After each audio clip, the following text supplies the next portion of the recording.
Gipaipaw sa Department of Justice nga gipaboran sa Korte sa Timor-Leste ang gihangyo nga extradition o pagpaibalik ni Canik Negros Oriental Representative Arnolfo Arnie Teves sa Pilipinas. Ano ang report ni Femari Dumabo? Gipahibaw sa Attorney General sa Timor-Leste ang Department of Justice nga midaog ang nasod sa gipahigayong extradition proceedings. Sa pagkakaroon ng andam na ang DOJ sa pagbalik ni Teves sa nasod aron formal nang masugda ng kaso batok kaniya.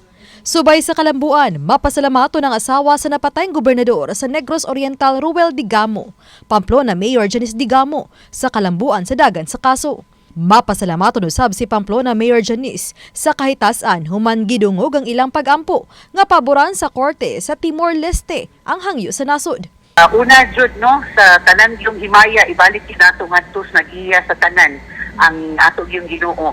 And second, I would like to thank the government of Timor-Leste for being a good neighbor to us nga ilang silingan.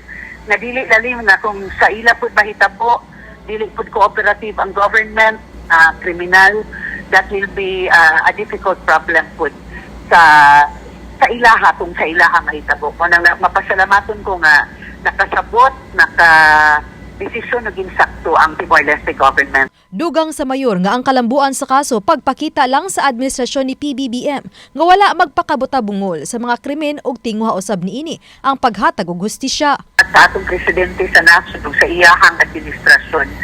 Sa iyahang administrasyon nahatagan gyud og pagtagad nga ang violence dili gid angay lantawon ra.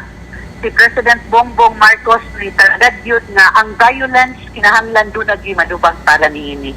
Si Teves ang gipasakarog kaso isip utok sa pagpatay sa kanhi gobernador sa Negros Oriental ug sa laing siyang pa ka mga tawo niadtong Marso 4, tuig 2023. Gilambig ito sab si Teves sa laing pagpatay sa tulo ka mga tawo niadtong 2019.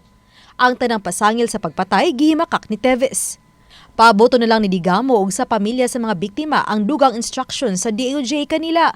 Samtang gihangop usab ni Mayor Janice nga nasugda na ang hearing sa kaso batok kang Teves ug uban pang suspitsado sa Pamplona Massacre.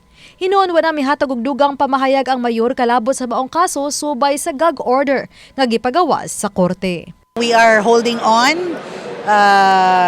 Permiming nag-keep in touch with the other victims and nagkahiusa mi nga dili jud mi muundang because the only way to make these people realize nga there has to be someone who should answer to the crime that they did is for us not to stop. Uban ni Clans Gabutin ug Cleofer Lumayag, Femari Dumabok.